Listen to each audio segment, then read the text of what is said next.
Welcome to the Perinatal Wellbeing Podcast. I'm Christine, your host and certified perinatal mental health professional.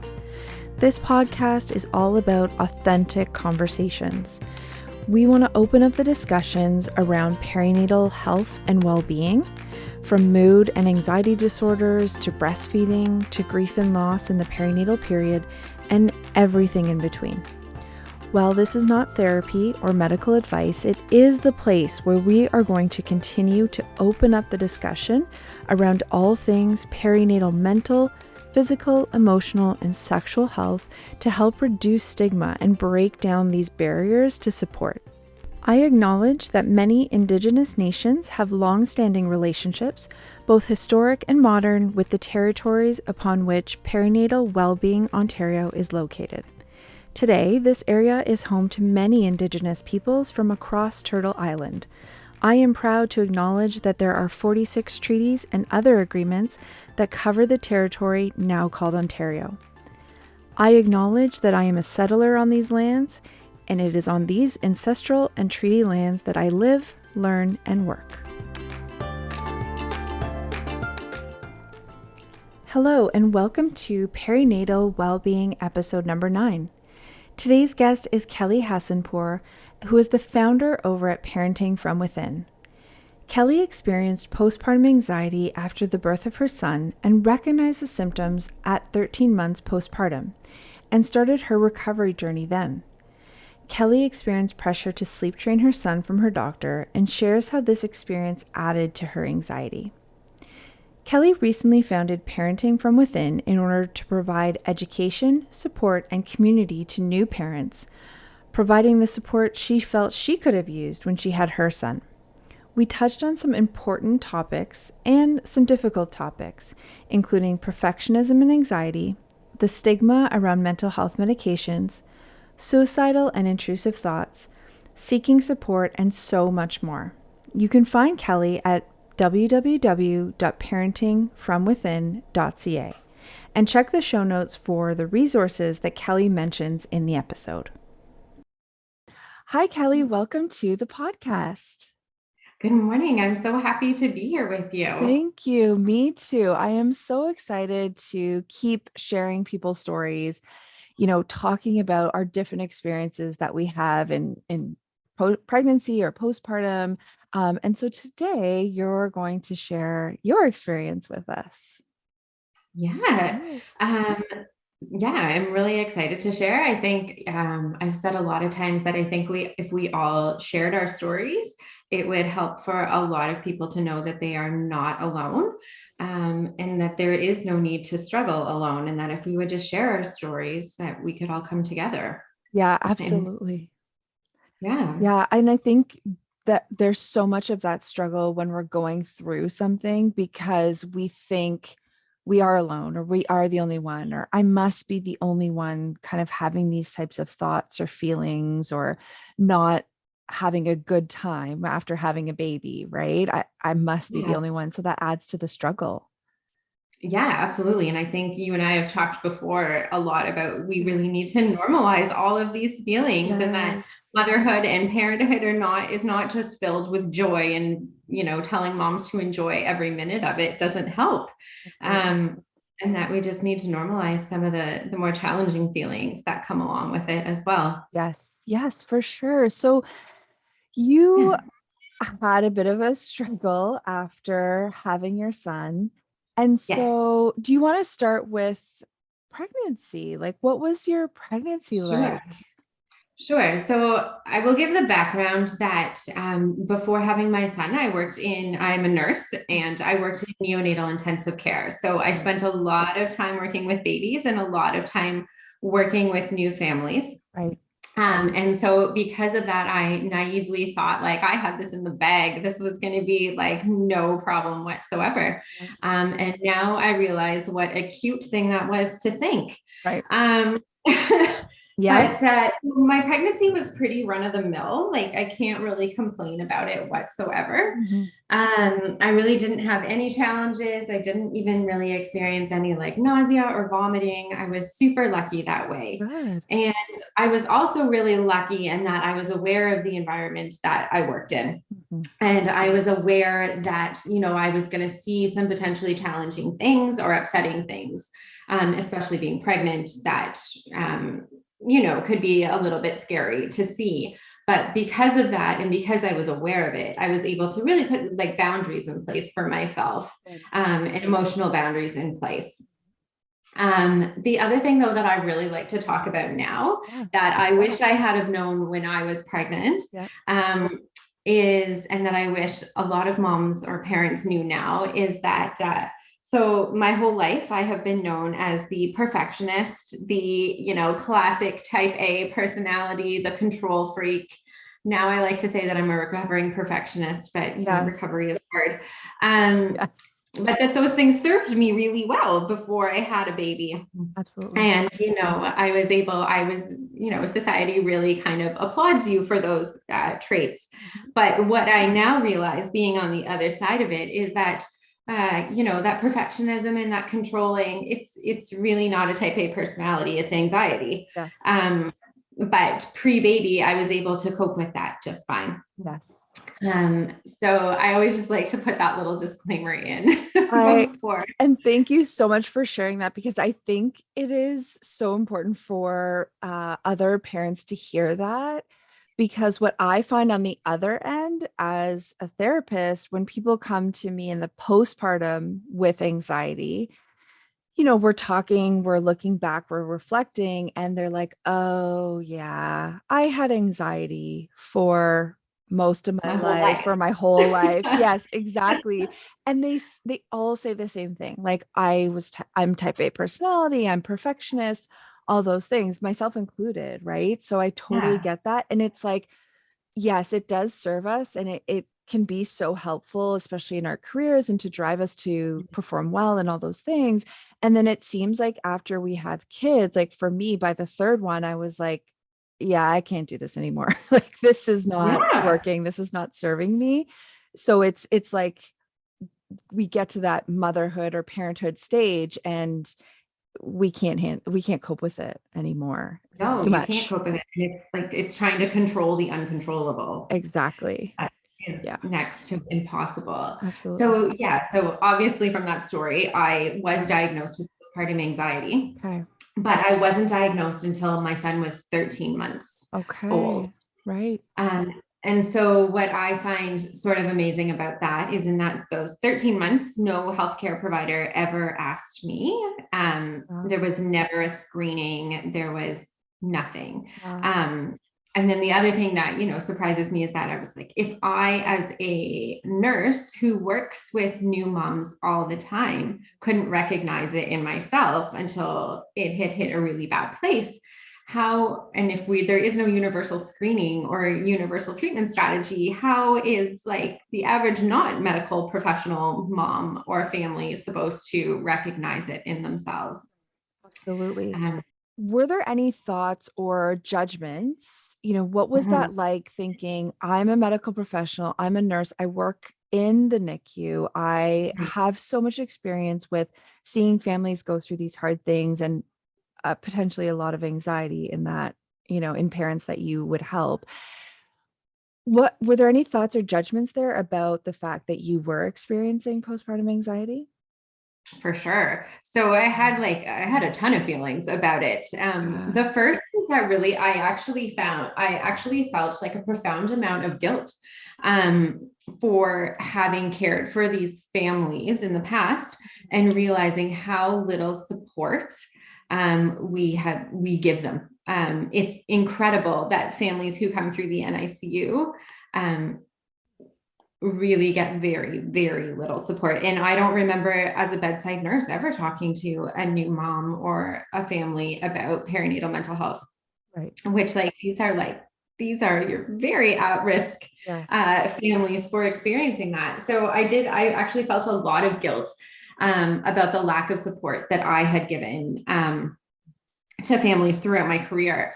And then, yeah, I had a lot of judgment on myself, and I was really, really reluctant to start medication. And for a couple of reasons. And, I felt somehow like I was failing as a mom for needing medication. Right. Yeah. And that was a really, really hard one. And again, it goes back to what we talked about at the beginning of like, well, nobody else is talking about this. Like nobody else seems to be struggling with this. Why is it only me? Yes. Why do I Um, need medication? yeah. Yes. And And can I just ask, as a nurse, so yeah. someone in the medical field, I mean, that does not mean that, you want to take all the medication, but in terms of just like the medication and that piece, what Mhm. was the barrier for you, or why didn't you want to take medication? If you don't mind me asking.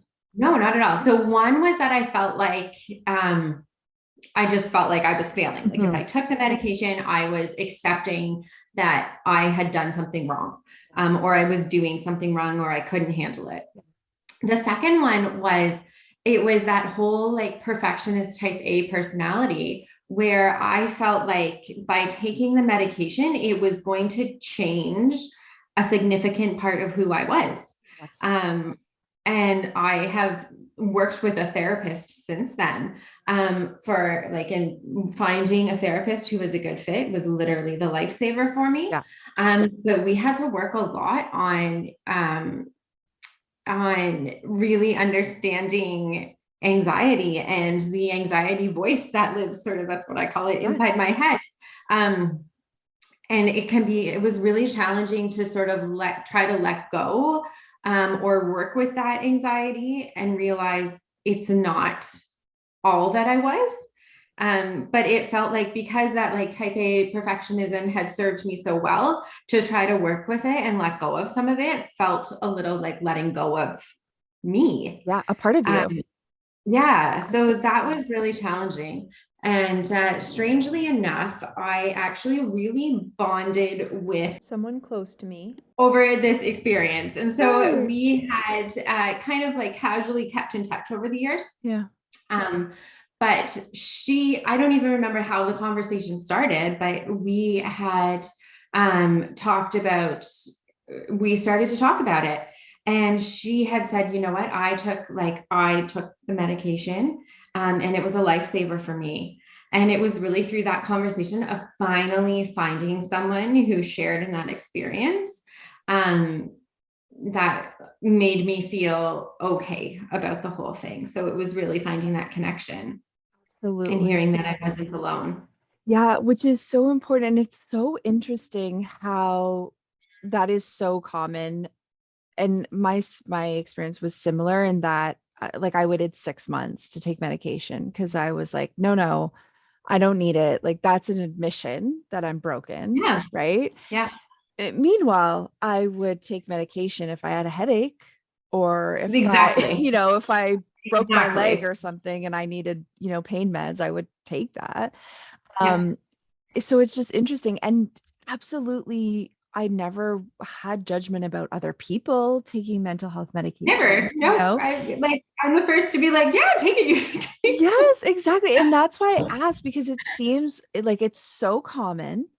And it's like we need to know someone on a personal level. Like, hey, Mhm. you took medication. So, okay, I'm not the only one. It's different when we associate it, I think, with work or like in that setting where even you're administering medications sometimes, Yeah. perhaps, right? Like, Yeah. yeah, that's totally fine. But why is it that Yeah. I cannot allow myself to take medication? But it's on that personal level, I think, seeing someone else like, oh, this was actually helpful. It doesn't mean that you're anything less, right? It's not Yeah. related And I to think, yeah. And it just all comes back to that stigma around mental health in general. It doesn't matter whether you're talking about perinatal or not. exactly. In that it often feels like it's just this like big dark secret. And when I think the stat now is that 1 in 3 experience a perinatal mental illness, like we should be talking about it. Absolutely. Absolutely. That's why we need to share these stories, talk about Yeah. it, talk about the options, right? Because not everyone takes the mental health medication or needs to, but Mhm. at least knowing your options. Absolutely. that it Yeah. exists, right? How did you notice that postpartum anxiety was present? What was kind of happening for you? Sure. So I wasn't diagnosed, or I didn't start to recognize that something was really wrong until my son was 13 months. Okay. And at that point, it was like 3 days that were horrendous for me. I literally, I think my husband had made like an SOS call to my parents, Yeah. that something wasn't right. Yeah. And so they ended up coming down to our house. And I remember, I think it was like a Friday night. Mhm. I remember they slept in the basement at our house. And I remember like my son had gone to sleep for the night, and I went down into the basement and I sobbed. And like I literally did not stop crying for 3 days. And I didn't I couldn't make a doctor's appointment until like the Monday, Of course. because obviously everything like this always happens on a weekend or like a Friday night. Yep. So I literally cried for 3 days straight and I didn't sleep. Mm. And so sleep for me has always been my kryptonite, in terms of anxiety Yeah. in so many ways. But what was the really scary part to me was the intrusive thoughts that started to kick in at that point. Okay. So looking back, I know I had intrusive thoughts, the like, I'm a bad mom, I'm doing something wrong, those kind of intrusive thoughts. Yes. But on that night, it started, the intrusive thoughts were my family would be so much better off without me. My son's life would be so much better without me. I'm just a burden on everybody. And that was like, it was shocking to me, and it felt like almost like someone else had taken over my brain, if that makes sense. Like it felt like there was someone else inside. Yeah. Can I ask you a question? Yeah. In the moment, so you said that felt shocking to me. So in the moment, did you realize that those were suicidal thoughts? Yes. Okay. Can I ask, how did you know that? So I don't know if that just comes from my years as a nurse, Right. knowing that. So I don't know if everybody would realize that those were Okay. suicidal thoughts. And I asked that because, to be honest, I had the same thoughts, but did not realize that they were suicidal thoughts Yeah. until I did my training Yeah. in perinatal mental health. Yeah. Because I wasn't a therapist at the time that I had my experience. And so when I realized that, it hit me really hard. I was Yeah. quite upset about it, but in the moment I just was like, well, they'd be better off without me. Yeah. And it does feel like a bit of a like nonchalant like thought. Yeah, that seems normal because I'm not doing a great job here. So yeah, that makes sense. Yeah, it totally makes sense. No, I did realize, and that was like Okay. that was like, I think what involved the sobbing for 3 days. And Yeah. I was terrified that the thoughts were going to turn into, Action. in action. Yeah. So that was really the tipping point for me, in knowing that there was something wrong.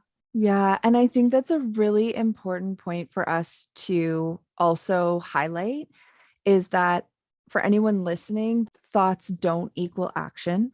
Yeah, That because we have these thoughts, we have intrusive thoughts all the time, even outside of mental health issues, we have intrusive absolutely. thoughts all the time. But even in those moments where those intrusive thoughts are really, heavy and serious, they do not equal action. And most of the time, people don't act on those thoughts. Yeah, And so I just want to put that out there so yeah, people understand. And it's very important to say it out loud, talk to someone, share with someone close to you that you trust that you are having these thoughts. definitely. Yeah. Yeah. So as I mentioned, my son was 13 months at that point. So Yes. that meant that I did not qualify for any sort of OHIP coverage or Right. covered, services in terms of perinatal mental health. Right. So I was fortunate enough that I had the resources in place that I could, access like a private therapist. Right. Um, Okay. and so I did see my GP, to begin with, Mhm. who I'll talk a little bit. I think we'll do a little bit more background on my conversation with her. Yes. But I did, I got medication to help me sleep. which really helped. And I also was given a prescription for an anti-anxiety medication. And then I found my private therapist, who that was my lifesaver. Yeah. It just like, I cannot thank her enough for the work that she did with me then. Yes. And so I just think it's so important to like, I really feel like everybody should have access to a therapist after having, Absolutely. even just to process that like monumental moment of giving birth. Um, Yes. but I wish everybody had access to that kind of support. Absolutely. And that was really life-changing Yes. for And so me. looking back Mhm. on, that 13 months hit, that's when it really came out for you. And as a side note, absolutely any type of postpartum issues, they don't necessarily happen right after birth or even the first few months. Like it can happen anytime. And the postpartum period is defined as 1 year, I Mhm. think just really for that medical model. But Yeah. if we ask all, parents, I think the postpartum period is going to be different lengths for everybody, Totally. right? Yeah. It's not like after 1 year, I was like, oh, yeah, I'm out of the baby phase. No, Yeah. it definitely took a while. But looking back on that first year, now that, you're in a much better place and you're feeling much better, can you Yeah. see signs and symptoms in that first Yeah, year? for sure. So looking back on it now, I can see things. For example, when I think back to, I often thought for a while after I was diagnosed, like, okay, it started around like the 6 month mark. But even when I look back and reflect on some of the things that happened, even in the early period, I can see it. So for example, like many newborns, my son had that overwhelming desire to suck, Yes. um, and suck like crazy and constantly. And it took me like, I would say a solid week to be able to process the idea of giving him a pacifier. Um, and like it literally almost destroyed me trying to like make that decision to give him a pacifier. Now, in saying all of that, after like the week of torment for myself, Yes. I gave him a pacifier and he wanted absolutely nothing to do with it. Right. Of course. But and I think a lot of that came from those messages we get with breastfeeding. And if you want to breastfeed, you can't give them a pacifier. And so that I could see the anxiety in that. I also remember, the problem with being a nurse and having a baby is that you have access to so much information. And I know where to find all of the like medical research, and I know where to find all the best practice guidelines. So one of the like main things I can think of now is I remember anytime I walked into a room with my son and somebody had the TV on, Right. like I knew there was to be no screen time, like up until 2 years of age. Yes. And I can't even like the degree of tension I felt in my body until that screen was turned off. Right. Um, Now thinking about it is unreal, but I'm like, Yes. holy cow, like that was the first sign of something, I think, bigger than just, oh, we Yes. shouldn't have screens on. Right. It Right. was overwhelming to walk into a room and have somebody have the TV on. Yes. And I think that's so important because again, what I find in the postpartum period and in pregnancy as well is that anxiety comes out, and depression as well, it comes out in so many different ways. It's not these typical Yeah, ways that we see on TV or, that we think about someone who has anxiety, right? It totally. can be something like that, right? Like, this is the parenting decision I want to make. However, I'm agonizing over it for a week, or I Yeah, have this intense tension when yeah, I walk into a room because there's a screen on, right? Yes, we can say, I don't want my kid to see any screens until whatever age.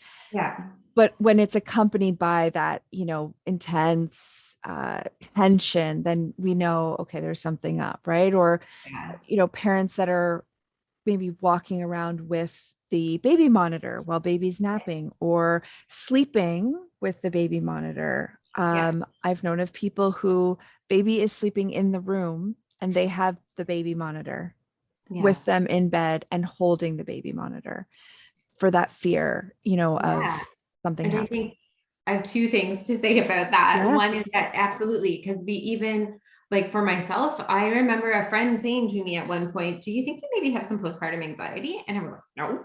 Like, because I pictured it being like, I was afraid I was going to drop the baby down the stairs. Like that was the picture I had of what postpartum anxiety looks like. Right. Not how I was exhibiting it.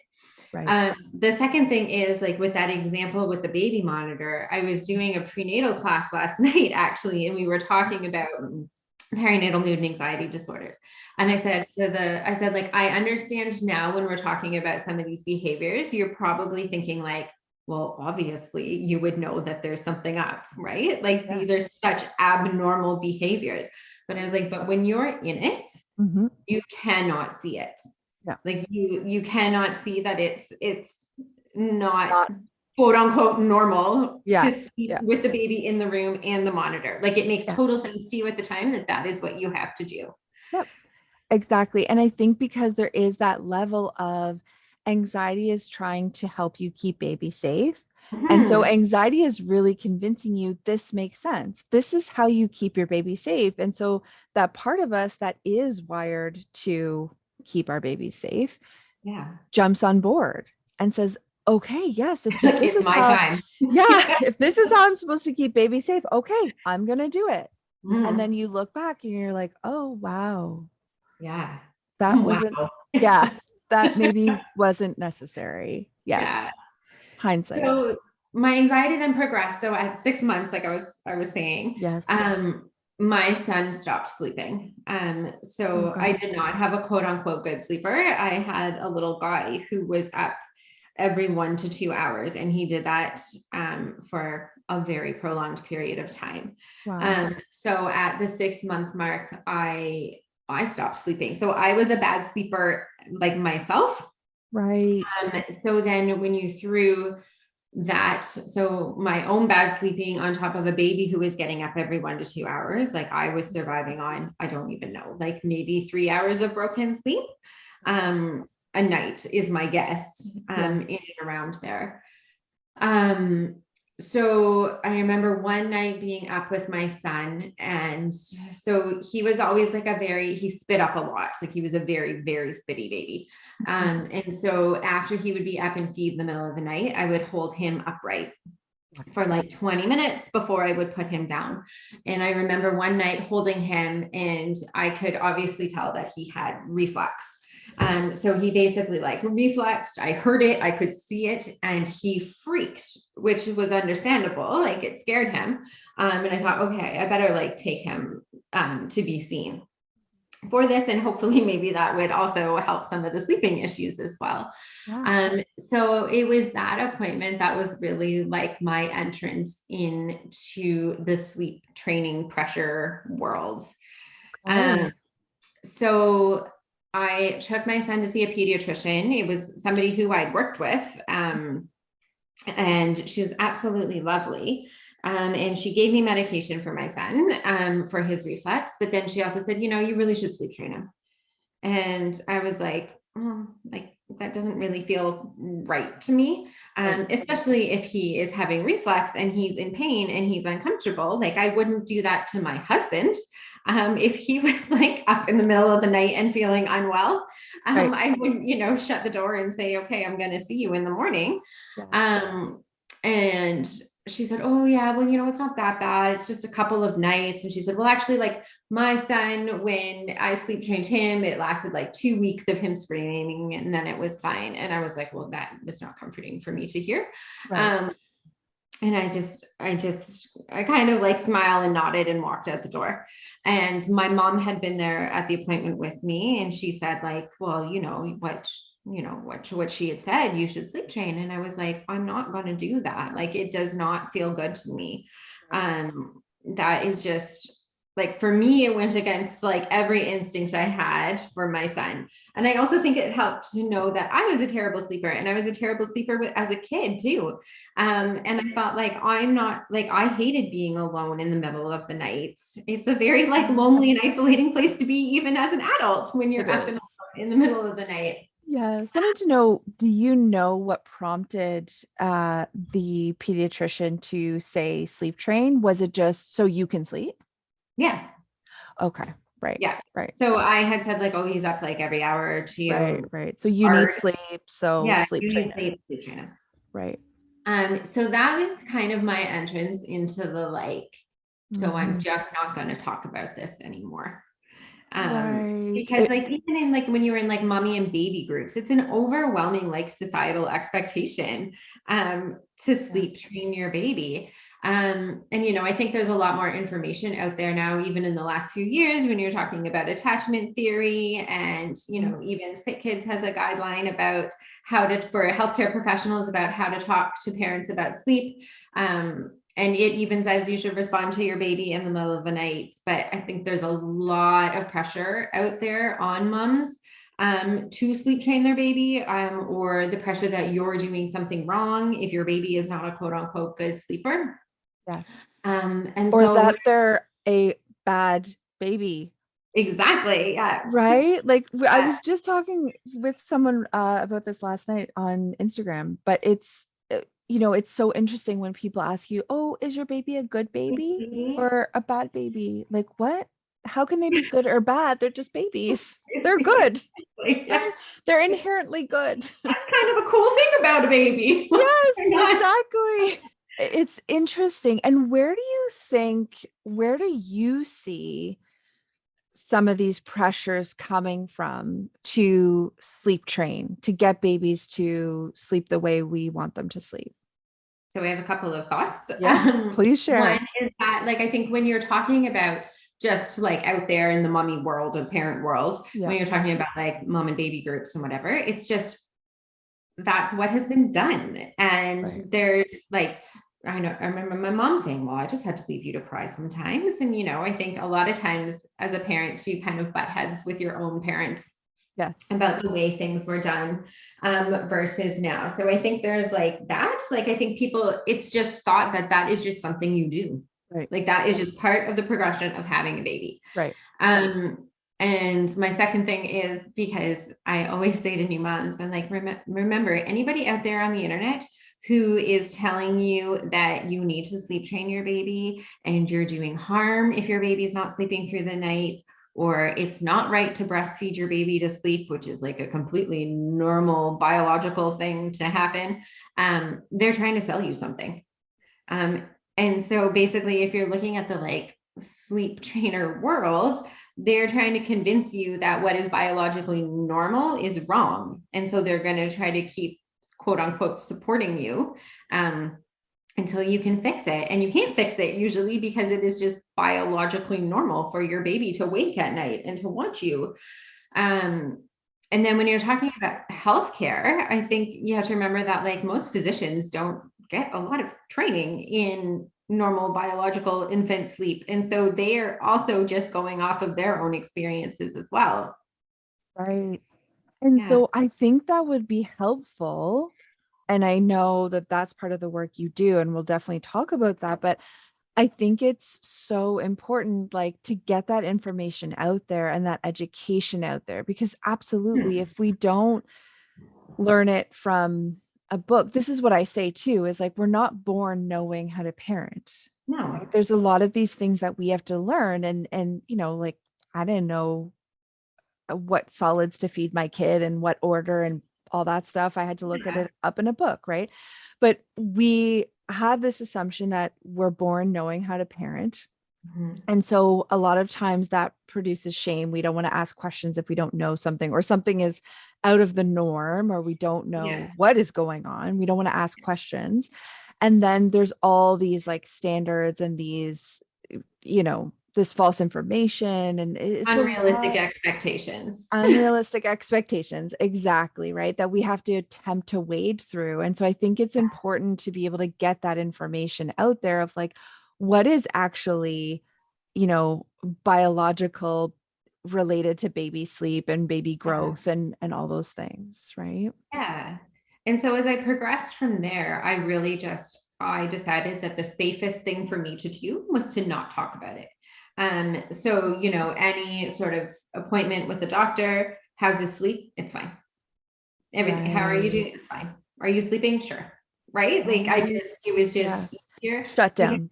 It started to feel like, to me, it was me against the world. It was like me and my baby against the world.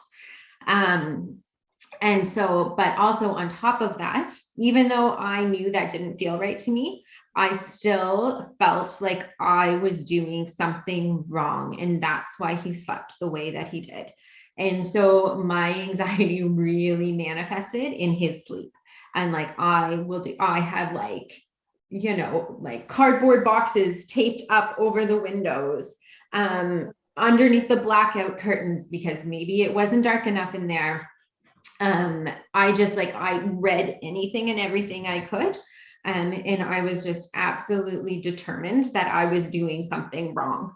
And it was just like, the sleep is like it's just this like cycle of anxiety, is like, he didn't nap great. And then the like thoughts would just start, and they would just like spiral out of control of like, it's going to be a terrible night. We're going to be up all the time. I'm not going to sleep. And then we would go to sleep at night, and then I wouldn't sleep because I was so worried about not sleeping. Yes. And like just waiting for him to wake up. And so it really, like, it just spiraled, and it was crazy. Absolutely. And what do you think would be helpful? Again, because I do see this all the time. I'm sure you do too. But for yourself, if you could figure out a way of noticing those things, or how can we help people that are listening to this right now? How can we help people to notice this is anxiety, or to, before, let's say 13 months, for example, where, okay, now we don't have OHIP coverage programs to help you. And it's 13 months down the line, right? Where your anxiety has manifested for so long. What do you think could be helpful in noticing that those things were related to anxiety? The thing I heard is like trying to talk about, like, I remember listening to something about what is the difference between like normal worry and anxiety. Right. So, and the best thing, like the best explanation I've heard that sort of makes the most sense is like, we all have worry, and that's totally normal. It's a survival strategy for all of us. But I remember like the example of like thinking, you put your baby in the car and you think, oh, I got to drive on the highway. I hope nothing happens. Like, it's a bit scary. That's normal worry. Like, of course, you have a new baby, you take them out in the car. It's a bit scary out there in the world.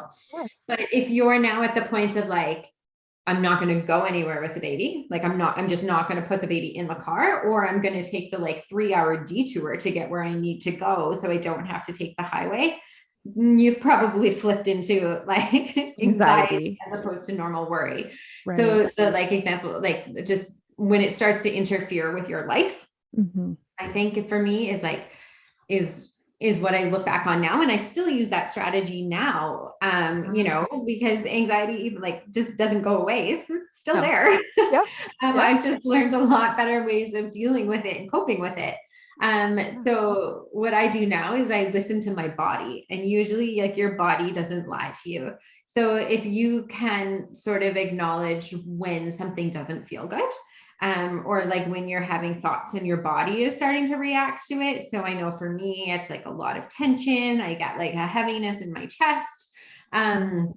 So I know now that when I start to like physically experience that I have to like check my thoughts, to be like, okay, is this normal worry, or have we flipped over into something not helpful? And so that's kind of my big one. And then I think like, okay, is it interfering with my life? So for me, yeah, it started mega interfering with my life. Like I remember at that like 13-month mark, my mom being with us, and I was trying to get my baby to nap. He wouldn't nap. He is now in tears. I'm in tears. And my mom being like, just put him in the car. Like, let's just go for a drive. Yeah. And I was like, okay, she drove. And I remember sitting in the passenger seat and thinking like, oh my God, she's not going to drive right. Like, she's not going to know how to drive right to get him to go to sleep. Right. And I'm like, now thinking about it, like, that's not a super normal thought to have. That's right. Yes. At the time, it seemed like a completely logical thing. Absolutely. Absolutely. And that's such a good point too, is also noticing when we feel like we as the parent have to do everything, Yeah. because I just have to do it because I will do it right. My partner or my parents, my mom, whoever's helping, they're not going to do it right. And Yeah. yeah, and baby's not going to sleep, or baby's not going to eat properly, or they're Yeah. going to do something wrong. When we can't let go of certain things that we know can be helpful to free up Yeah. some time or space for us, then that also, I think, too, is a big indicator of anxiety. Yeah. And I think the important message here too is like to partners and family of like, there is a good chance that the person experiencing it isn't going to know. Like they're not Exactly. going to recognize it. And it's going to be the partner or the family who's around who says like, I think there's something up. Like, I think there's something more going on here than just, exhaustion or worry. Um, and I think that's like a really important message to know. And I know from my family, like if I talk to my husband now, he's like, well, I knew you weren't okay. And I'm like, well, why didn't you do anything? And he was Right. like, I was afraid. Like I didn't know how to approach it with you. And I felt like, well, fair enough. It is it's hard to walk up to your wife and be like, I think you're losing it. Yeah. Uh, Like, what's wrong with you? yeah. Yeah. Yeah. But and I think the other thing is like the big important red flag is to know if you are having thoughts of like, I don't feel like myself, like this just isn't me, that is a big red flag that there's something more going on too. Absolutely. Yes. Like, this is not even it for people who have anxiety and were diagnosed with anxiety pre-pregnancy, pre-babies. Absolutely. That's also a good indicator of I am not functioning the way I used to, or Yeah. things feel really different than what they have done before. Yeah. That's usually a pretty good indicator as well, for Yeah. sure. And if I could ask you, a little bit more just about that experience, since your experience in recovery, have you talked more with your husband about kind of Mhm. what that was like for him, what he noticed? And again, that question of like, maybe what could you have said that would have been helpful, or why didn't you say anything? What's that like? Yeah, so it's interesting. I harbored some anger and resentment there for a long time after he said that. Yes. Um, and it took a while. Like I had to process that for quite a while. Yes. But now, so the interesting thing is he also has anxiety. Okay. So which Okay. also like it's a whole other story that got significantly worse after my son was born. Right. Um, but I think now we have a pretty good support system in place for each other. And I think it actually sometimes does help. Like now that we both realize we have anxiety, like Yes. that's the first step, right? Is like realizing Absolutely. it. Yeah. And then but we always talk about like we both have anxiety, but we have very different anxieties. Yes. Um, but which is probably a good thing that we're like not off the deep end at the same time about the same topic. Right. So now I think there's just a lot more understanding of like, saying like, I think something's up. Like you're not seeming like, what can I do now to help you? And I think that's the other thing is that we often expect our partners to be able to read our mind. Um, And they and don't. and they don't, which Yes. is understandable, but we Yes. want them to. And I think we even want them to read our minds, even when we don't know what we need. Yes. It's like, I need you to tell me how to feel better. Yes. Figure it Right? out. Yeah, like it's like my little guy this morning was like really upset about having to go to daycare this morning. And he was Oh. like, well, how do I stop crying? And I was like, Oh, isn't that what we all want to know? Right? exactly. Like, If you could figure it out, please let us know, buddy. yeah, right. Yes. So I don't know if that really answered your question at all. I do wish No, that's okay. that Yeah. I think he was just so overwhelmed by the experience, and he was like sleep deprived, and he had a lot going on professionally as well, that it was hard for everybody. And I think it's really just comes down to communication. And that's like the same when the postpartum period, whether you're talking about a perinatal mood and anxiety disorder or not, Yes. is like, it's just that communication piece. And it's wanting, like being able to voice what you need, like even just as simple as I need 5 minutes by myself can feel overwhelming sometimes to ask. Yes. And, and you mentioned support system too. Those things are all so important, just to have that support, whatever that looks like for Yeah, both of you, right? If there's two of you there, if there's two parents, right? What does that support system look like for both of you? Who could each of you reach out to? And then also, how do you support each other? Right. yeah, I mean, of course, with knowing if you're a birthing person and you have given birth, that you're going to also need that physical recovery time. And, I'm definitely. not saying to take on like your partner's, mental health, Yeah. right? And vice versa, but it's just at least opening the discussion and saying, hey, I'm noticing this, right? Yeah. And I think, and again, it comes down to that, like, if we could all just have an appointment with a perinatal Yes. health specialist and a couples counselor afterwards, like, Yes. so much good could Yes. come in the world from that. But, and I think it is just acknowledging that, you know what, you might need some support, like some extra support outside of your family, like an actual professional to Yes. just give you some tips and Mhm. some strategies about really how to survive that period. It's a hard period. Exactly. And I think too, that's also a good discussion, which I like to have with clients, whether it's couples or, okay, take this with you and go discuss with your partner Hmm. of, okay, how are we going to communicate after delivery, after we bring this baby home? What are we like when we know we're sleep deprived? Or what have we been like in the past if we were sick or we had like an injury or something? Just kind of to be able to like just to know ourselves, like what are our triggers, what are Absolutely. our Yeah. sensitivities and vulnerabilities, Yeah. and then how can we kind of make sure we try to support each other and try to support ourselves as best as we can. I Yeah. mean, we can have all those discussions and then a baby comes and we have zero sleep and we're like, oh my Yeah. God, this is actually so hard. So, but sometimes it's just saying this is so hard. And Yes. if you can both be like, yeah, this is really hard. Yes. Oh my gosh. And we're in it together. Exactly. Somehow Even we'll now with a survive. 4-year-old, sometimes I'm like when Yes. we're having a bad day, I'm like, don't let him turn us against each other. Like that's what he wants. Yes, Like exactly.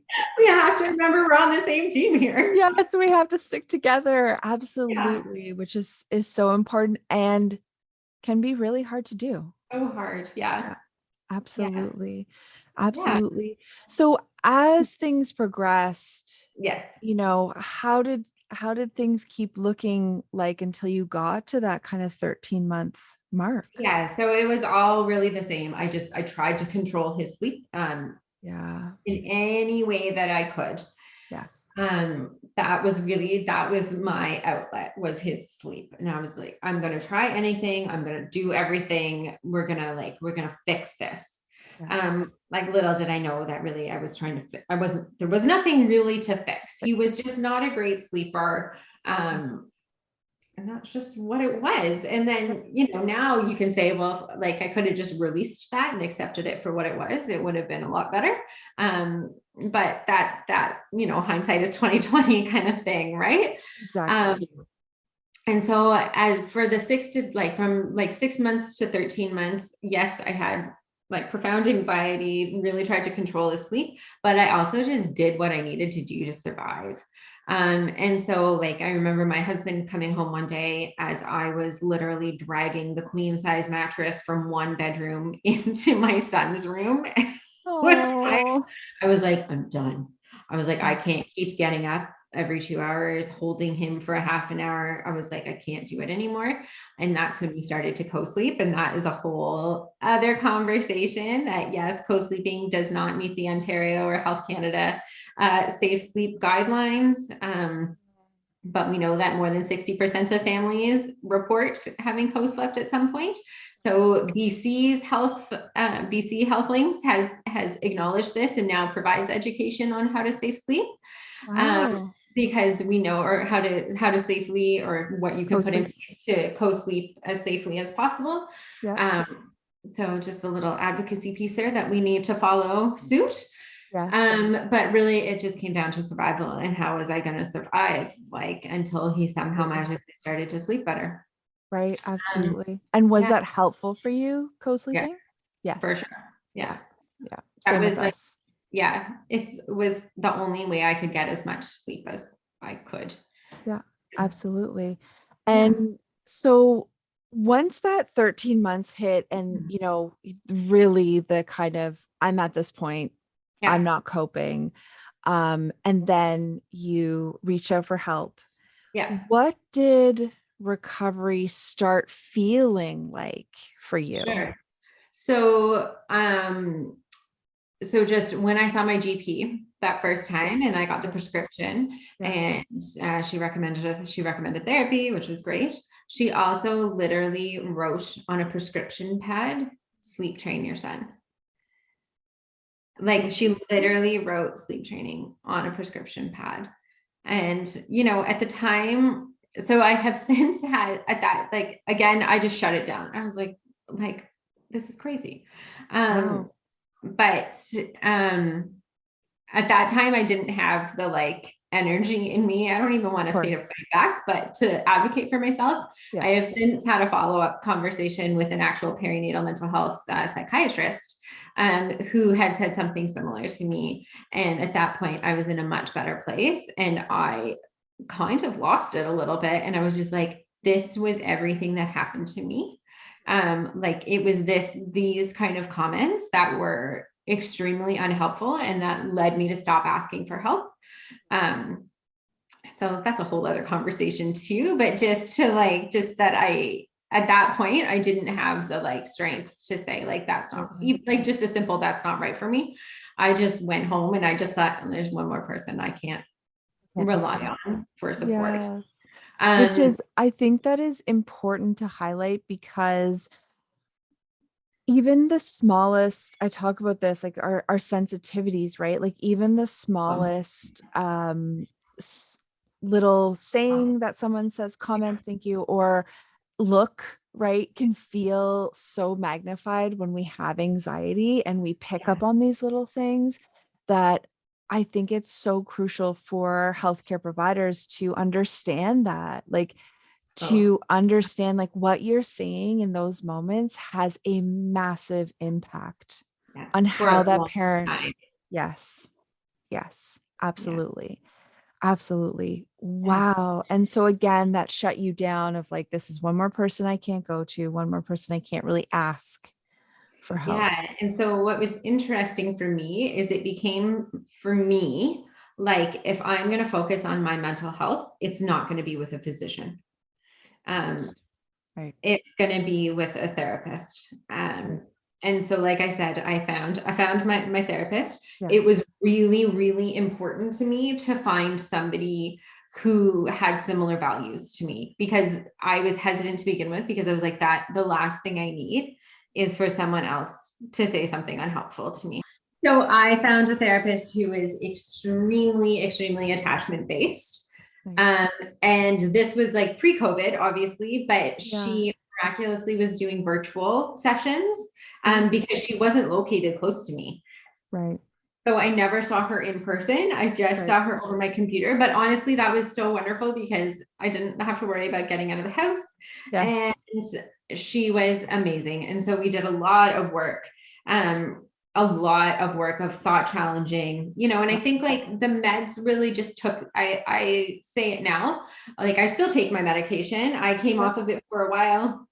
Last year, like in the heart of COVID again, in the isolation, I restarted it again. And I'm like, honestly, for me, it just kind of like helps to take the edge off. That's how I think of it, is it's like kind of like taking a pain medication to take the edge off.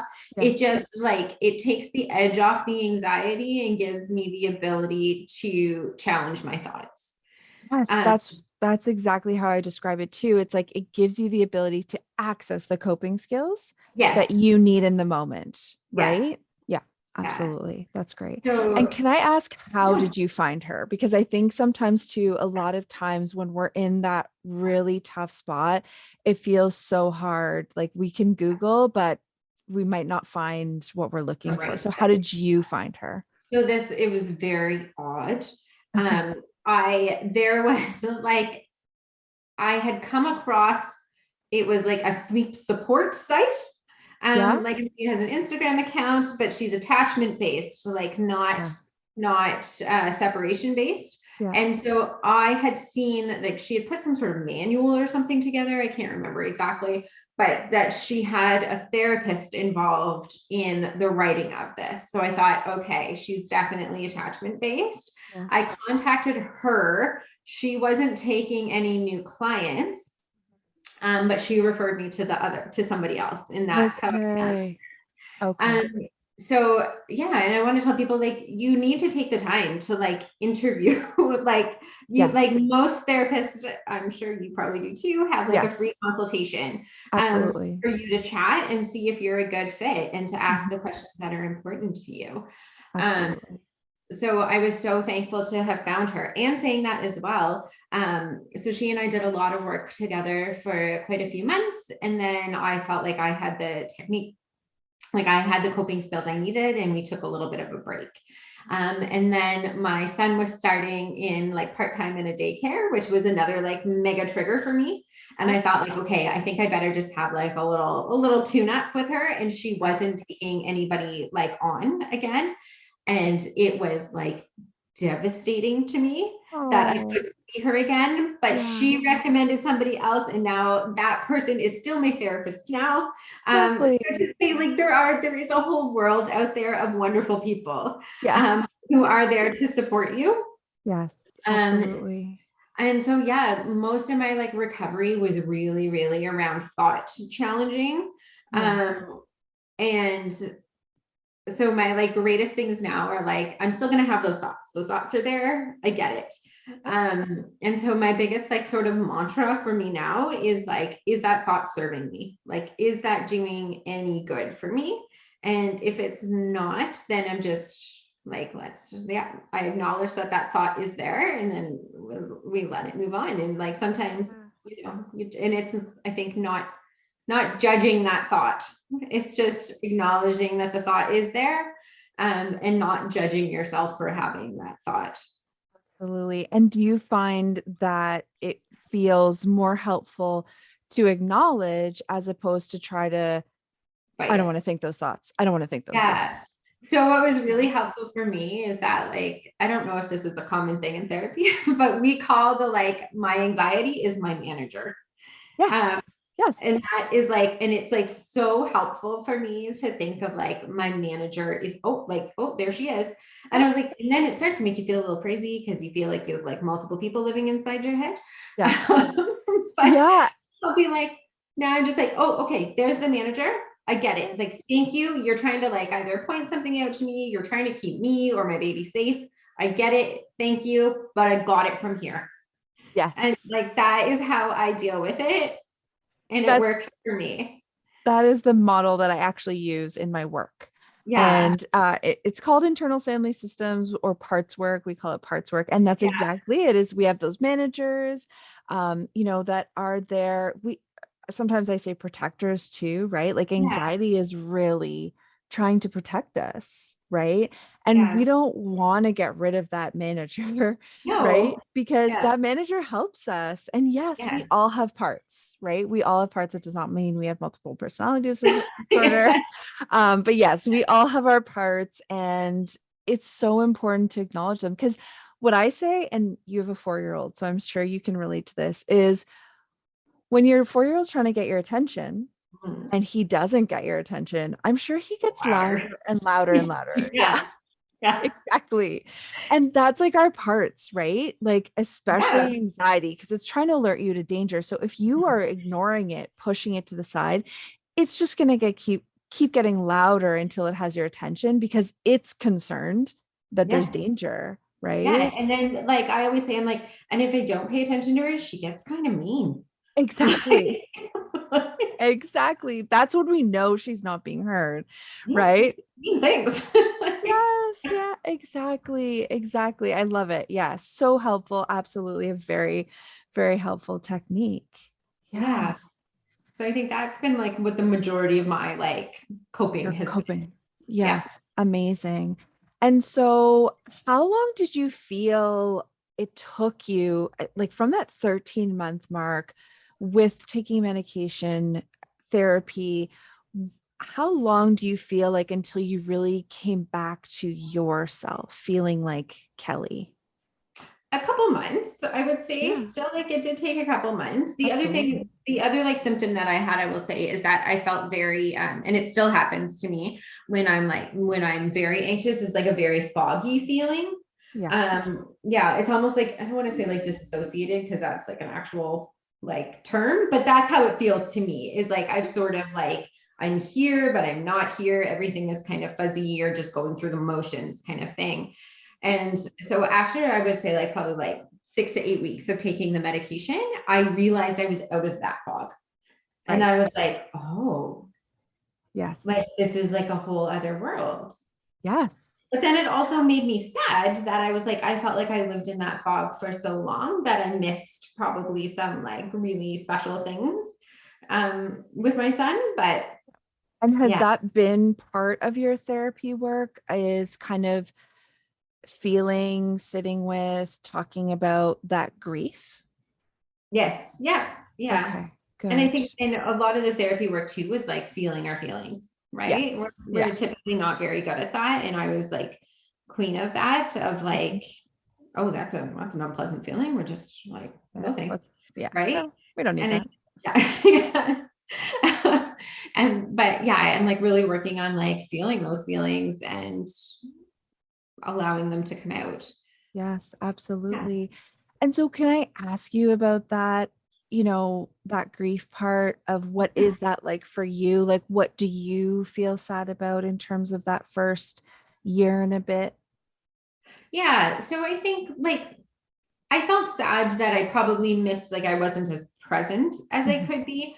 But mhm. I also like, I think it was part of the therapy work too, of it just like, like I can't change it. No, Um, yeah. and I did like, it's not like I missed out on everything. Like we did have Yeah. some like absolutely wonderful moments together too. And I think that is the like really great thing too about a baby or a dog, or like when they're like, if they do force you into the moment at times. Yes. Um, and so like I know I experienced like all the like big things.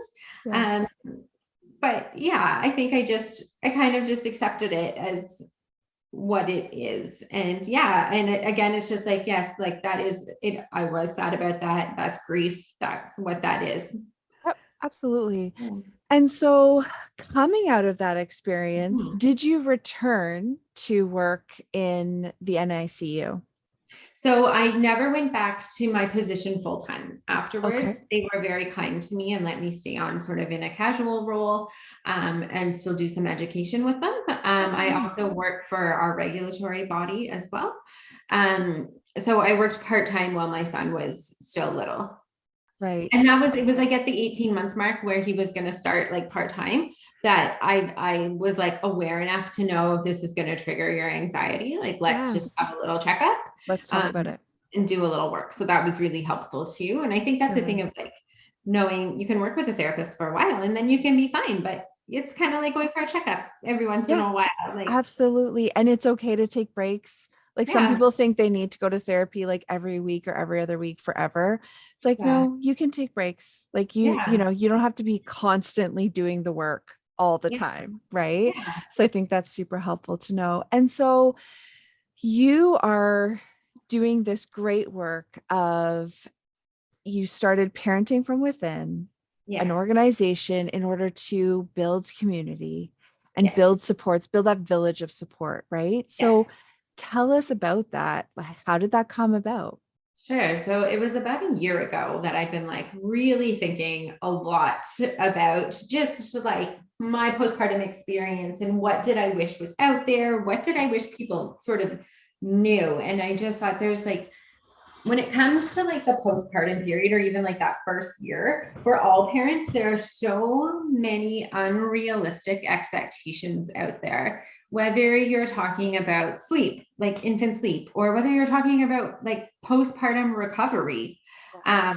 there's so much, there's so many unrealistic expectations.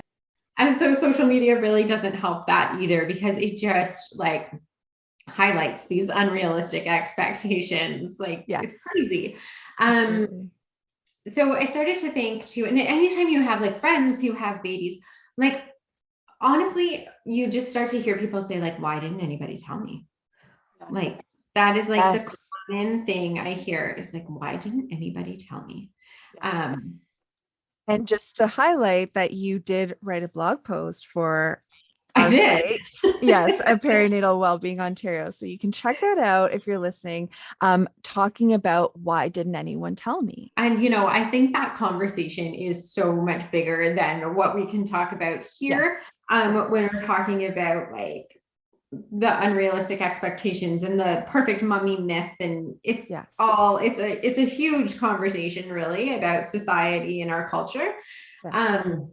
But so I started to think like, there's so many unrealistic expectations out there, and there really is no support for any of this. Like I said many times, even today, like we really do not set new parents up for success in any sort of way. You're basically handed your baby and like, good luck. And we'll see you in 6 months or 6 months, 6 weeks, which feels oftentimes like 6 months, for like a 5-minute appointment.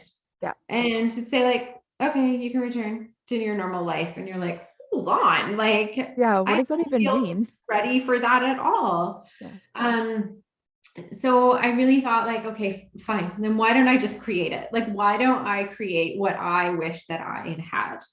And so I created Parenting from Within. A lot of our stuff is still virtual, obviously with COVID in place, and just some stuff is just nice to do virtual that everybody can do in their jammies. And, for sure. So we do prenatal education. And our prenatal education is very much focused on, yes, the birth, but I often like to talk about, it's kind of like a wedding and a marriage. It's like the birth and then parenthood, right? And yes, birth is an absolutely monumental experience in your life, but it's typically one day. And then there's parenthood, which is the rest of your life. So we talk about all of the like normal prenatal education stuff, like comfort measures and what does birth actually look like and labor and all of that. But then we do 2 full sessions on the 4th trimester and beyond. So we talk about actual baby care, but then we talk about, everybody talks about a birth plan. Well, why don't we talk about like a postpartum plan? And I know you do that as well. Yes, absolutely. Because that is the challenging part, is always remembering you're going to need way more help and support than you think you're going to need. And then we also talk about those challenging feelings that may pop up for you, and they may pop up for you in a week during like the baby blues, or they may pop up 9 months from now. And, talking about things like grief and grieving your old life, and anger and resentments and all of that. And I usually say to parents, like, this may not resonate with you right now, and that's fine. But I think of it as like running a marathon. And when you run a marathon, you train and train, and people will tell you like mile whatever, having never run a marathon myself, is really challenging. But that when you hit that point, you're like in the marathon, you're like, okay, this is that hard part everybody was talking about. I need to get through it. But in like parenthood, you hit that hard part, nobody has talked about it. So you, instead of thinking like, oh, this is that hard part we need to get through, you're like, what is wrong with me?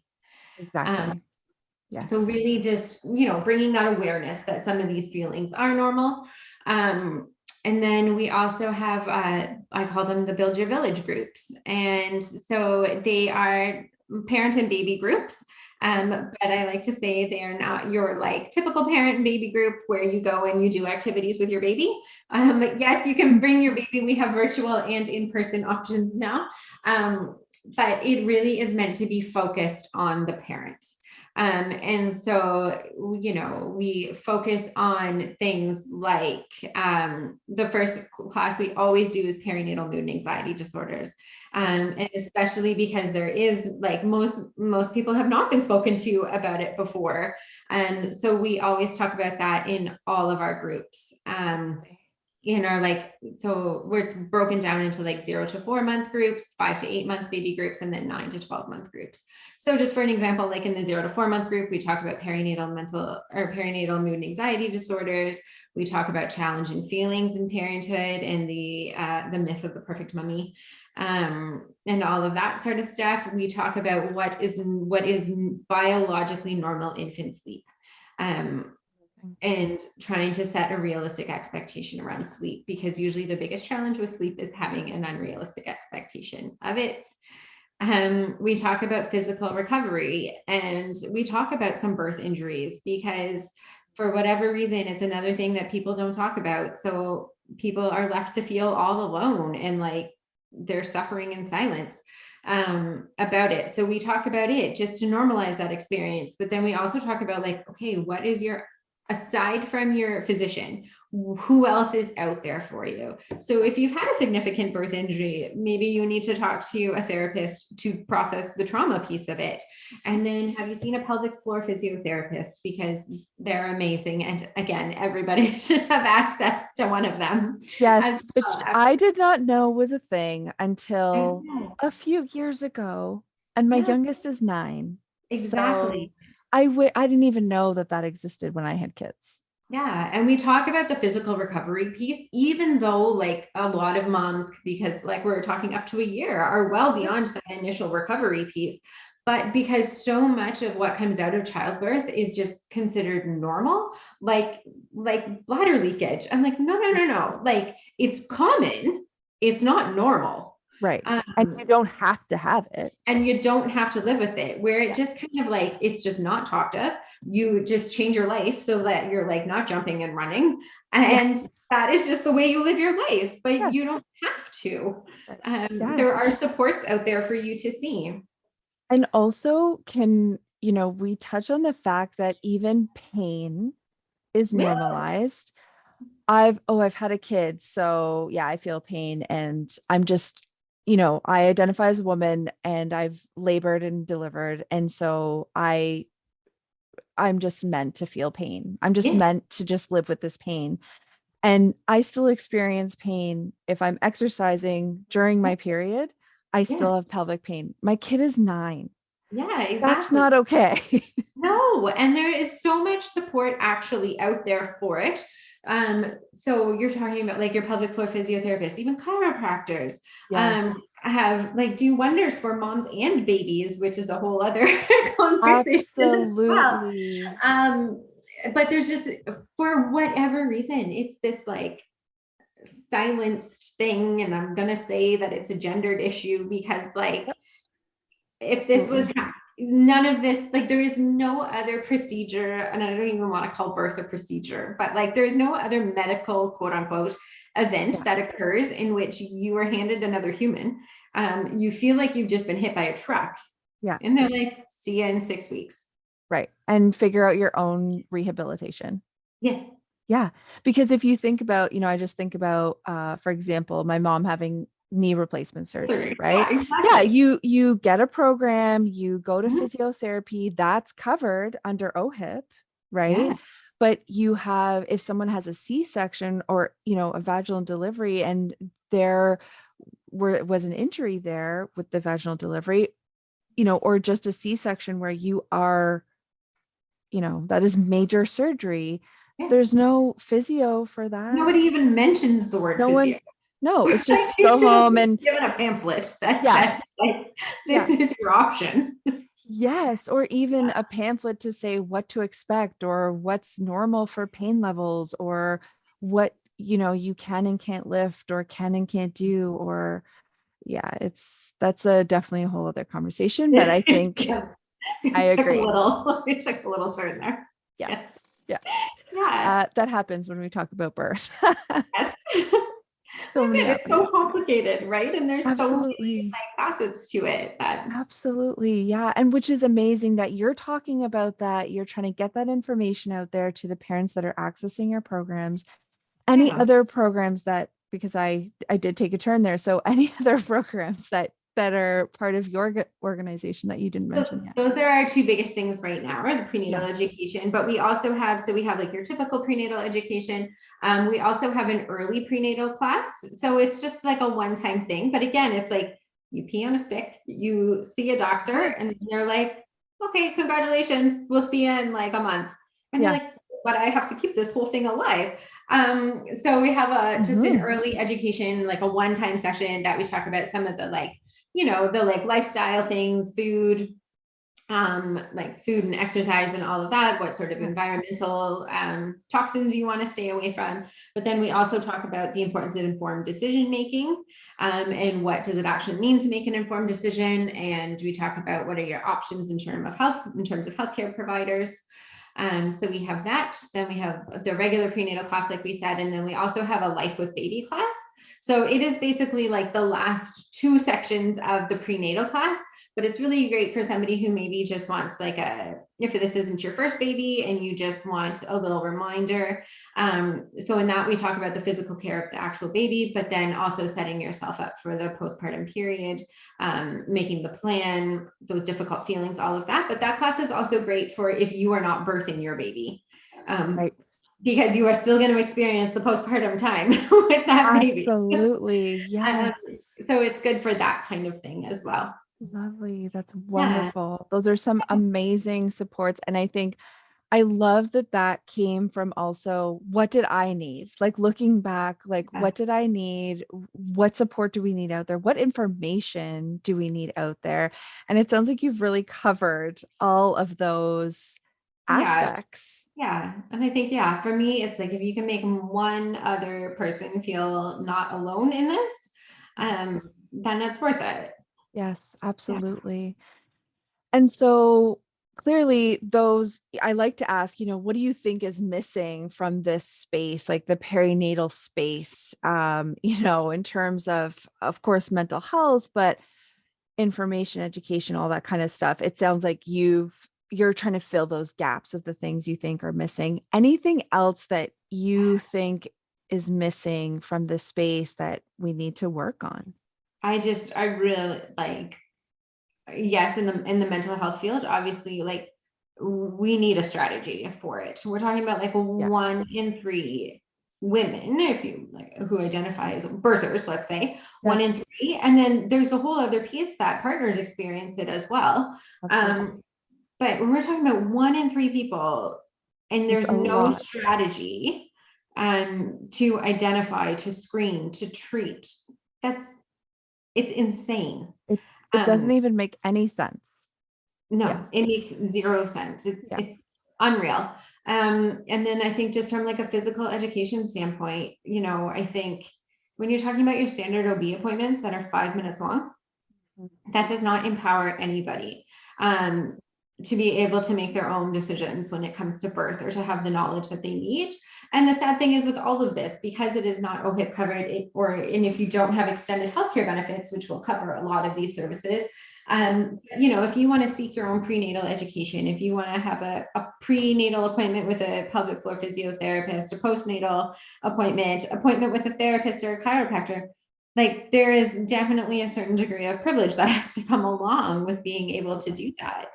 Yes, absolutely. And I will say on that side, that is so true. And I am learning through this work too, that there are a lot of amazing organizations out there that are trying to do this work. And so looking for those supports, of course, can be hard, especially when we're in those times and we need that help. But certainly, even at Perinatal Wellbeing Ontario on our website, you can find those supports. Which is wonderful. Thank you. Yeah. And so, if you are needing these supports or wanting these supports and to have access to this information, please go and look on there and find those services. And like you said, Kelley, if you have extended healthcare benefits, some of the classes and workshops that you provide can be covered by the some extended healthcare coverage does cover the services of an RN. So you just usually have to phone your benefit company first and just find out what they need. Wonderful. And if you could go back, and maybe provide some support to Kelley at 13 months postpartum, or maybe even 6 months postpartum, what would you say to her? You know what? I would say it's what I now say to like everybody I know who's having a baby, every new mom, is to trust yourself, and to believe in your decisions. And I often say to moms who look at me like I've lost it a little bit, is I'm like, Don't listen to your thoughts. Like, your thoughts are not your own. Listen to your gut. And if something doesn't feel good to you, it's probably not good. If something feels good to you, it probably is. If your gut is telling you that something is off, either with you or your baby, it probably is. And to just trust in yourself and advocate for yourself.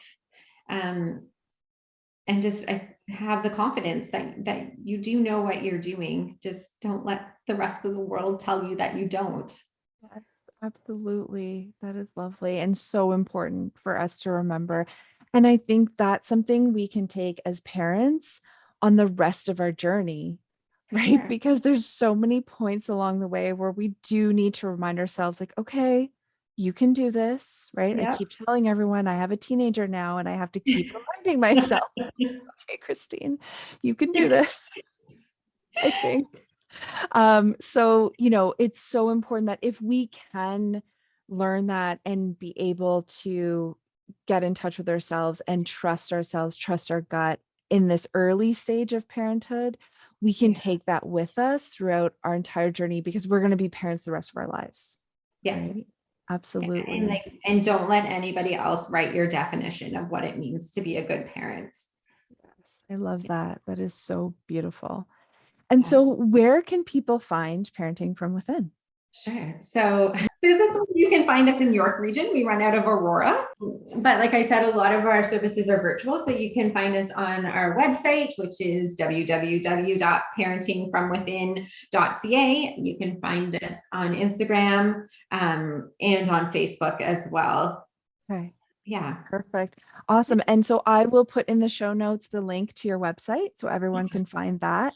Yeah. And Kelley, thank you so much for sharing your story, for sharing your amazing insights, and also for what you're doing in the community, for bringing these supports that you know are needed from your experience as a parent, someone who had these challenges, and also from your professional perspective as well. I think those things are all coming together in such an amazing way to be so helpful to parents. Well, thank you. And thank you for what you're doing Oh, between your private thank practice you. and Perinatal Wellbeing Ontario, and just like Thank you. facilitating these conversations is so important. So thank you for what you're doing.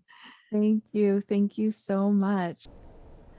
I really appreciate Kelley sharing her story about her experience with postpartum anxiety and some of those major pressures that can really increase our anxiety, including sleep training and unrealistic expectations of parenthood. Don't forget to check the show notes for where you can find Kelley and for some sleep resources.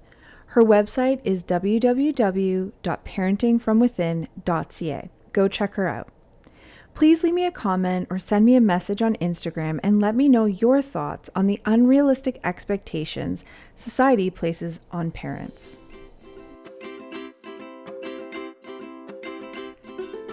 Thank you so much for listening to this episode. Please share this podcast with any of your friends or family members who may benefit from it.